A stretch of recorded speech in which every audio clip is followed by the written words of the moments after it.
Today I'm going to be showing you how to take a Solidworks rendering and make it very professional and stylized using Photoshop. The first step that we need to do is lower our rendering settings. That way when we create the proof sheet, it will take a shorter amount of time. So in order to get to the settings, we click on PhotoView 360 and go to Options. I'm going to keep it at 1920 by 1080 just for ease of use, and you want to make sure that output ambient occlusion is off, that preview and final render quality are set to good, bloom is on, it doesn't actually matter, it does not really affect performance, and that direct caustics is off. This is a big one because this will take up the most performance, and if you leave this on, you'll probably crash SolidWorks when you try to create the proof sheet. So you just go ahead and click the check, and then we can click on Scene Illumination Proof Sheet, or go to PhotoView Proof Sheet to generate it. Now this may take a few minutes depending on how fast your computer is, so sit back and go do something else while you're waiting for it to render. Now that we can have the proof sheet fully rendered, we can see what it actually does. It gives us multiple different options to fine-tune the parameters of our scene. We can see that we can change rendering brightness, background brightness, and scene reflectivity, and changing those parameters will change how your render looks in the end.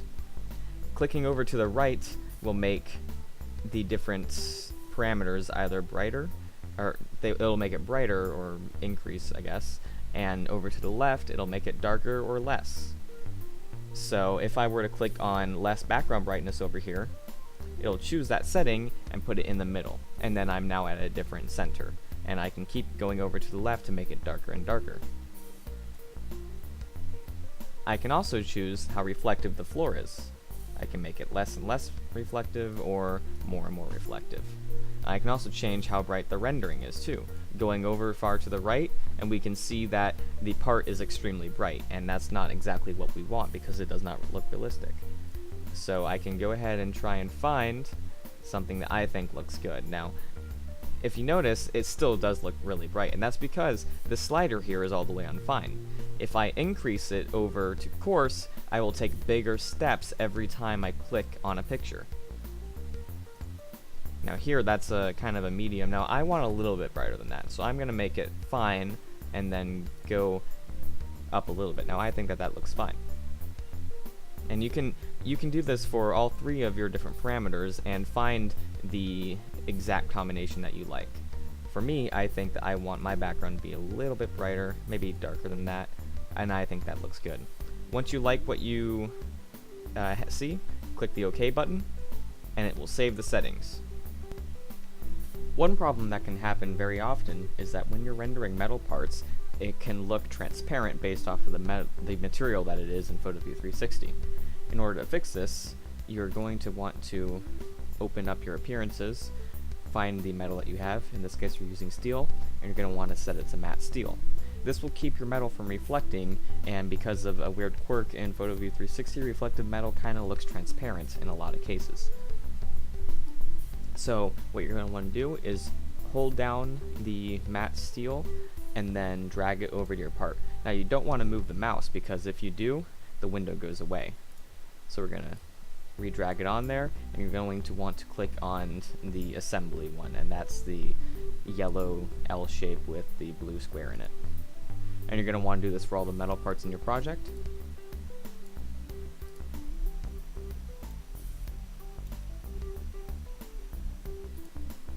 And once that's done, we can go ahead and use the preview window to decide how our part is going to be positioned in the final render. To get to the preview window, you click on PhotoView 360 and click on Preview Window. Once it loads, we can see how our part will be positioned if we click the Final Render button. Personally, I don't really like how this is positioned, so I'm going to change it just a little bit. By clicking the Minimize button, you can access your SolidWorks again, and you can rotate your part and reposition it. Clicking the preview window on the taskbar will bring it back up. If you do close it out by accident, such as this, you can always re-access it by going back to PhotoView 360 and clicking Preview Window. Once you find a position that you like, we can go ahead and change the render settings up to maximum quality. That way our final render looks very good. You can do this by clicking PhotoView 360 and clicking Options. Now, the settings we're going to turn on are output to ambient occlusion. Make sure that your image format is on JPEG. Preview render quality still set to good, and however, we're going to set the final render quality to maximum. Bloom is on, but again, that doesn't really affect performance, that's just a matter of taste. I like it on. Direct caustics, we're going to turn that on. And however, if you turn this on, it will greatly increase the speed, or greatly increase the amount of time that it takes to render your photo. So if you have a slow computer, I don't recommend turning this on. However, if you do have a fast computer, turn it on because it makes it look a lot better. Click the OK button to save our settings, and then click PhotoView 360, and then click on Final Render. Now this will take a very long time, especially depending on how fast your computer is, and if you turn on direct caustics or not. So go ahead and do something else while you're waiting for this to finish. Alright, so our rendering has been finished. Now we can save and open it in Photoshop. In order to save it, we click the Save Image button, find out where we want to save it, and then we can just save it.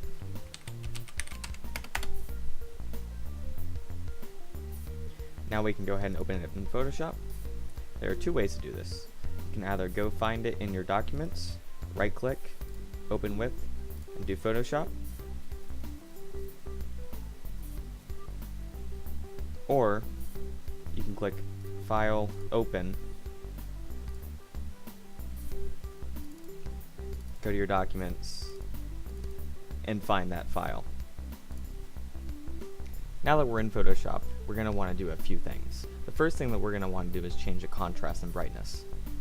You can access that from the Adjustments panel here. If you don't have that, you can type in, or you can not type in, go to the window and click on Adjustments, and you'll see it. So you go to Brightness and Contrast, and you can mess with these how you like, except I usually, for SolidWorks, turn up the contrast, and in general, you want to turn brightness down as you turn contrast up and vice versa. So once you find a good happy medium in which the blacks are black and the whites are white, then you want to go ahead and just hide that away, and then we're going to go to the Levels tool. This is not always necessary, but it does help make your photo pop out instead of just seeming more flat.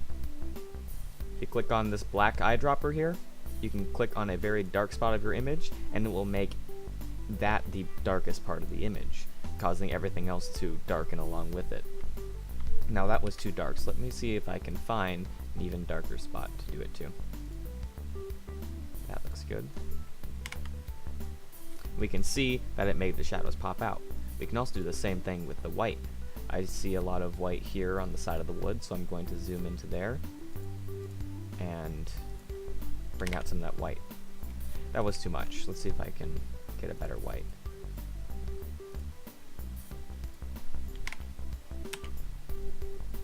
You don't always have to do every color, but you want to mess around with it and see if you can find something that you like. Now, if you think that you're getting there, but it's just slightly too bright, you can mess with these sliders to increase or decrease the values of the white and the black.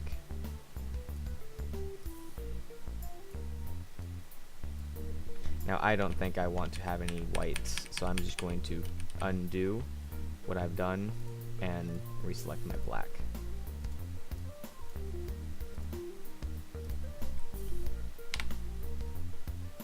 There we go. If you see this caution icon, you can go ahead and just click it, and it'll fix the histogram for your photo, making it web friendly. The next thing that we're going to do is probably the most important part of this step, and that's selective color. The selective color will pull out certain colors in your photo and make them either more vibrant, or you can change the hue of that specifically, or you can wash them out depending on what you like. Now this picture is very, very teal. I'm not a fan of teal, maybe you are. So I'm just going to go ahead and bring out some of the teal. Does not seem to be too effective, so we can just switch to a different color. This is definitely going to take a lot of messing with if you want to get it to be just right. Let's try going to the neutrals. There we go. So going to the neutral, we can see it's starting to wash out that blue from the background, and it's making it slightly magenta. So We can play with these sliders until we find a happy medium that we like. If you want a tip, orange tends to pop out the most, so if you can get it to kind of feel like an amber setting, that's the goal that you'll want to get. And then so you can just go ahead, click on different colors, and see what you can get to pop out. Like for example, the yellow, that will correspond to the orange on this wood. So I can go here and I can really make that wood pop out like that. I can make it darker, that will make the grain seem more defined. If I do absolute, that doesn't really work. The relative and absolute, that's mostly to pick out an exact color rather than like a color that's close to it, and generally you want to stay in relative, but you can try doing the absolute too. This step really does take a lot of fiddling, so just try it until you find a happy medium that you like. The next thing that we're going to do is add a blur effect to the background to make it seem kind of like a dream state. You don't have to do this, but I feel like for bigger projects like this, it's kind of good to do as it draws focus onto the center of your project instead of, say, on the books or on the shadows. So first you need to select your background layer and duplicate it, because we don't, in case we mess anything up, we don't want to have to restart everything. So select your copy, go to filter, and convert for smart filters. This will allow us to put masks on our filter, which you'll see in a second. Then we go to filter again, blur, and we're going to choose Gaussian blur. I'm going to give it a radius of about, let's do 4 pixels. That's good. Then, if we want to make our actual bookends pop out, we are going to want to click on the mask for the smart filter here. Select the paintbrush tool and make it black, just like this. What this will do is that when you draw onto the mask that we have selected, it'll remove the blur that we have on the letters, causing them to pop out from the rest of the scene, which has been blurred.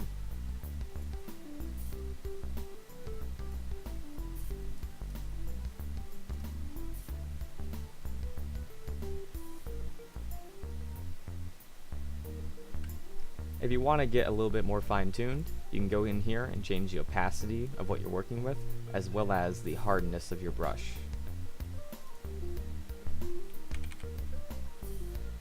And then if you draw white, you can go ahead and start re-blurring some of the edges of your bookend. This will help it merge better into the background.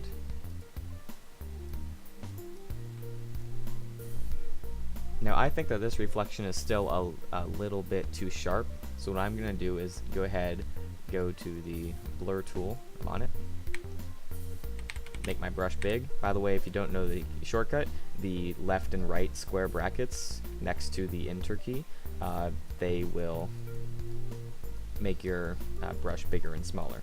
And so what I'm going to do is select my main layer. Actually cancel it, we don't want to do that just yet. We actually cannot edit our layer until we have rasterized our entire smart filter, so we're going to want to wait until the end when we're done with our smart filter. So instead what I'm going to do is I'm going to add another type of blur, this time a box blur.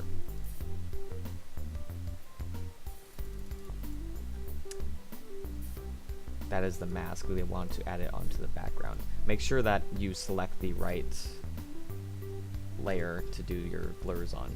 There we go. Now we can see that we have a box blur on, and that's pretty strong. I don't want it to be that strong. I want it to be 14 pixels. That's about right. So now we can go ahead, select our brush tool, go back into the mask, and we can kind of fix it up here on the edge so we can still see the corners. But as you can see, it kind of glows around the edges of it.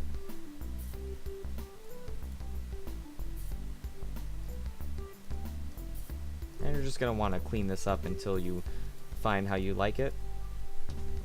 And I think that the books can do some sharpening up. Don't want them to be too blurry. There we go. Now I think that looks good. So now to go back to what I was saying before, we can rasterize this by right-clicking the layer and finding the rasterized layer. Now what that will do is that will make the smart filters that we had like the same as the actual layer. That way we can draw on it. So now I can go to my blur tool and I can start blurring this bottom. That's good. The next step that we're going to do is start adding our text. So I'm going to put in here bookends, and then I like to use the Cambria bold. Where is that?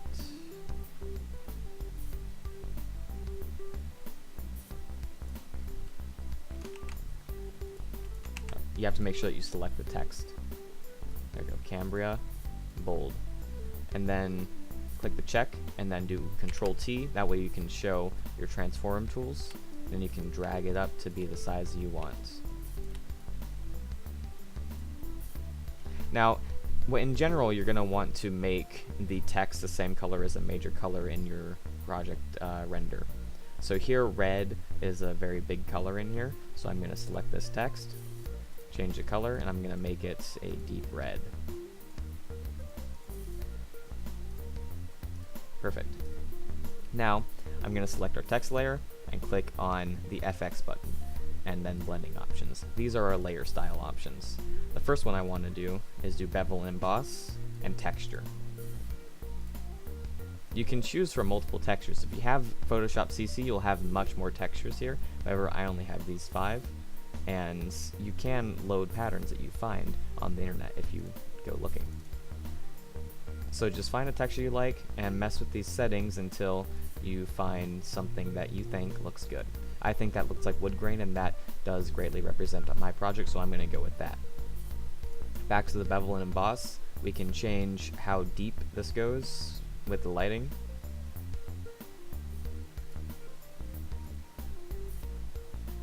So just messing with these settings, you can get some very nice looking results.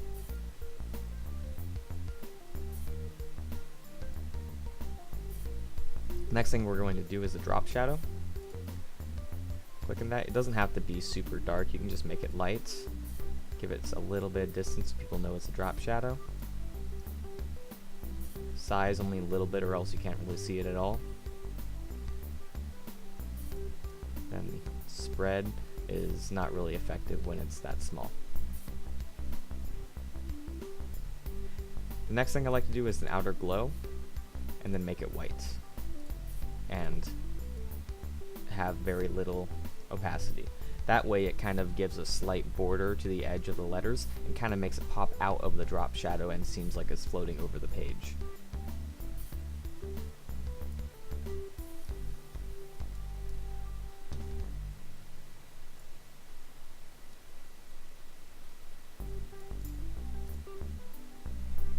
Just messing with these settings, and I have found that I do like this setting set, but you can choose anything you want, and I encourage you to go through and look at the different effects that you can do. I like how this has turned out. So I am going to click the OK button and then make a new text down here. I'm going to type my name in, that way people know that I made this. Doesn't have to be as big as the title, but I still want it to be very prominent. And then I'm going to right click the bookends, copy layer style, and then click on the Dylan Ferris layer that I just made, right click it, and paste layer style. Now, I don't actually want all of those effects on it, because when the text gets that small, it doesn't look too good. So I'm going to get rid of the outer glow, and then edit the drop shadow. You can edit these pre-made layer styles by double clicking on it. I'm going to change the opacity, lower the distance, and change the spread. That way it looks good for something that's much closer and smaller. Then I'm going to just go ahead and copy this, that way I don't have to do my work twice. Do Control T, that way we can see it and move it, and then make it smaller. Press the text tool, and then type in made in Solidworks. Check it, and then we're done with that. Now that we have our text made, we're going to want to try and move it around a bit to try and follow the rule of thirds. The rule of thirds is an idea in photography that you want to try and put the focuses of your image on to 4 corners that are in the middle of your photo. So here we can see that I've evenly divided my photo into 9 different squares. And so we want to try and put the focus of our image onto those squares, or at least evenly balance it. So right now we have DF in the middle. That's fine, not too interesting, but we can change that by moving around the text. So I'm going to select both the Dylan Ferris and the Made in Solidworks. You can do that by holding the control and then clicking these together, just like that. I'm going to move it, that way I can try and weight them towards the center, because as we can see, it's very heavy towards the center. And then if I click on the bookends, I can go ahead, move it in, try and align it so that way the weights focus in the center and not so spread out, because a photo that has its weight very spread out is boring. You want to try and concentrate it in the one place. And here I'm concentrating it towards the center. Might want to move these just a little bit further in, and I think that looks good. The final step is to save your Photoshop file,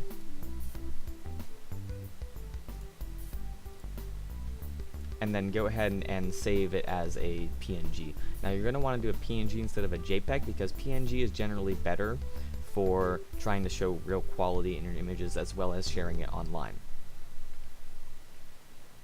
So you do that by doing File, Save As, and then in this drop down, find your PNG. Save it. And additionally, if you do happen to have transparent cutouts in your rendering, PNG will support transparency, whereas JPEG will not.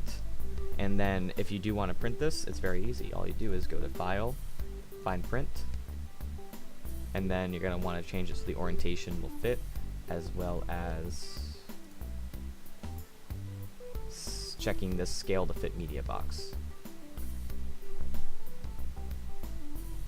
And as you can see, if you click the print button, which I'm not going to do because I'd rather not waste ink,